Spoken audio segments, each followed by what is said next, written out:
नमस्ते, मैं आचार्य सुशीला आज आपके समक्ष जैन दर्शन में और जैन धर्म के बारे में थोड़ी सी कुछ चर्चा करूंगी। यूट्यूब और फेसबुक के लाइव सेशन में आप सभी का स्वागत करती हूं। मैं आचार्य सुशीला जो आपके समक्ष प्रस्तुत हूं और आज हम इसकी डिटेल से चर्चा करेंगे और थोड़ा सा मतलब इसमें ये भी रखेंगे कि मतलब शॉर्ट एंड स्वीट हो। तो इसमें क्या है कि दर्शन जैन दर्शन है, जैसे अपने दर्शनों में मतलब 6 दर्शन है, वो आस्तिक दर्शन है, 3 दर्शन है वो नास्तिक दर्शन है। तो नास्तिक दर्शनों में जैसे देखें तो हमें जैन दर्शन है, बौद्ध दर्शन है और चारवाक दर्शन है, और बाकी के जो हैं न्याय दर्शन है, योग दर्शन है, मीमांसा दर्शन है। इस प्रकार से ये मतलब 6 आस्तिक दर्शन है। और इसमें नास्तिक दर्शन, नास्तिक का मतलब क्या बताया इसने बताया है कि जैसे नास्तिक दर्शन इसे क्यों कहा जाता है, तो वेद और ईश्वर को नहीं मानना और आत्मा को मानना, इसलिए इसे ये नास्तिक दर्शनों के अंदर रखा गया है।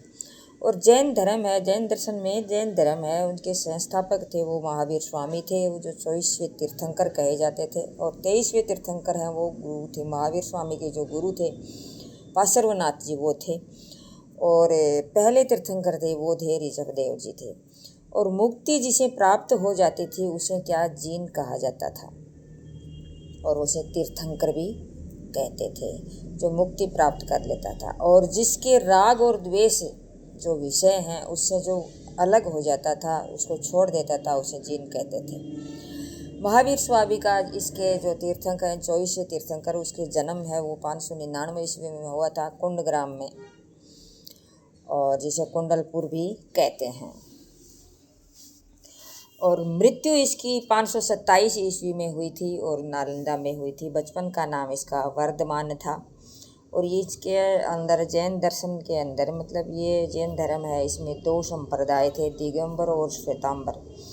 दिगंबर है वो नग्न रहते थे, कठोर होते थे, और मोक्ष स्त्रियों को मोक्ष प्राप्त करने की कोई छूट नहीं थी और नग्न में नहीं रह सकते थे। श्वेतांबर लोग हैं वो थोड़े से सॉफ्ट थे, श्वेत वस्त्र धारण करते थे और महिलाओं को अधिकार देते थे, और मोक्ष प्राप्त करने के लिए वो छूट थी उसकी। ज्ञान प्राप्ति के साधन थे, उसको 2 प्रकार से ज्ञान प्राप्त करते थे, एक तो प्रोक्ष रूप से और एक है अप्रोक्ष रूप से। प्रोक्ष रूप से जो ज्ञान प्राप्त करते थे वो जैसे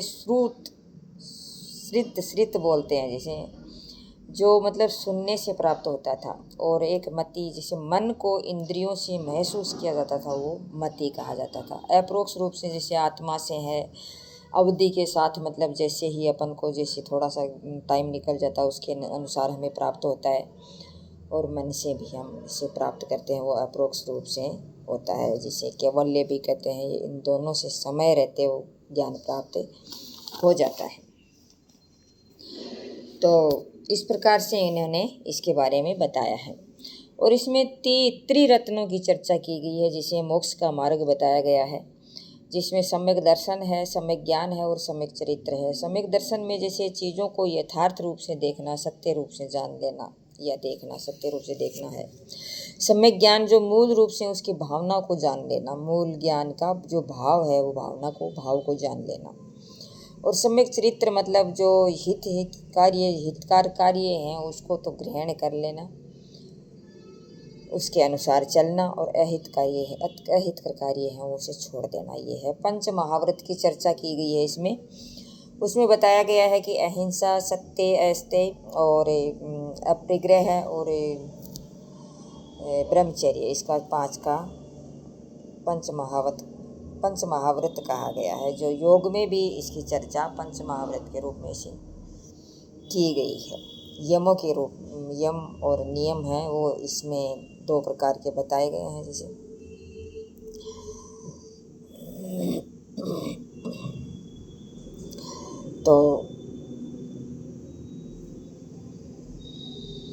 तो यमों में जैसे सत्य, अहिंसा, इस प्रकार से जैसे योग में अपना वो चर्चा की गई है, और इसमें पंच महाव्रत के रूप में बताया गया है। तो अहिंसा मतलब मतलब हिंसा नहीं करना, मन और वचन कर्म से अहिंसा नहीं करना, अस्ते मन में चोरी नहीं करना, कभी भी मन से वचन से कर्म से कभी भी चोरी नहीं करना, और अपरिग्रह मतलब अनावश्यक रूप से धन को इकट्ठा नहीं करना, सत्य माने सत्य बोलना है, सच बोलना, सत्य के रास्ते पर चलना, और ब्रह्मचर्य का पालन करना मतलब ईश्वर का साधना करना और अपने वीर्य का इकट्ठा करना मतलब संग्रहण करना।